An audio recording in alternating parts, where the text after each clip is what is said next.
या कोई मिस्टेक हो गई, सारी खेती किराए पे पानी फिर जाएगा। इनको शहर में खतरा शादी होनी, इसलिए कुछ अरसे के लिए छुप कर हमारे पास रहेंगी। क्यों? उसके दुश्मनों से ढूंढते हुए अगर यहाँ आ गए तो? वहाँ सबको ये लगता है कि ये बम धमाके में मारी जा चुकी है। या कोई मिस्टेक हो गई तो सारी खेती किराए पे पानी फिर जाएगा। बहन शादी होनी ना तुम्हारी, ये सारे शौक शादी में पूरे कर लेना, सही है? अरे भाई मैं तो कहती हूँ कि मंगनी तो कर ही देते हैं। ये तो वही लड़की है ना, ये क्यों आई है? तो मैंने तो पाबंदी लगा दी, इसीलिए इस तरह छुप छुप कर दूर दूर से बातें कर रहे हैं। तुम्हारी चालाकी और तुम्हारी साजिश दोनों समझ आ गई है मुझे। तेरा तो मैं वो हशर करूंगा।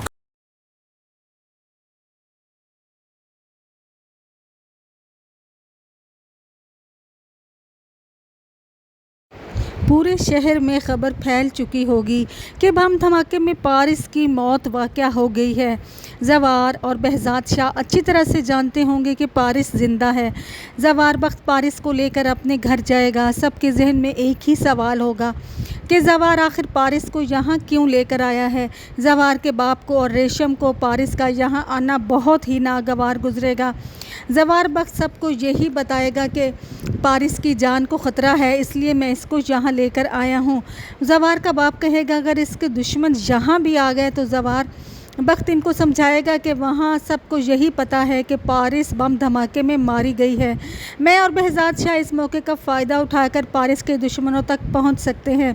नदीम दौरानी को कहता है कि पारिस अब इस दुनिया में नहीं, तुम्हारी वजह से इसकी मौत वाक़या हो गई है। लेकिन दौरानी कहेगा मैं तो पारिस को थोड़ी सी तकलीफ़ भी नहीं दे सकता, भला मैं इसकी जान क्यों लूँगा। पारिस जवार के घर में बहुत अपनायत महसूस करेगी। जवार की बहुत सी खूबियाँ इस पे खुलेंगी, लेकिन रेशम यही चाहती होगी कि पारिस यहाँ से जल्द अज जल्द चली जाए। दौरानी ये मानने को बिल्कुल भी तैयार नहीं है कि पारिस मर चुकी है। वो अपने तौर पर पारिस को ढूंढने की पूरी कोशिश करेगा।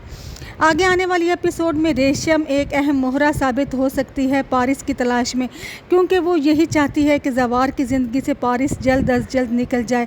अब देखना ये है कि क्या जवार भी अपने दिल से पारिस को निकाल सकेगा और अपने बाप के कहने पर क्या वो रेशम से शादी करेगा।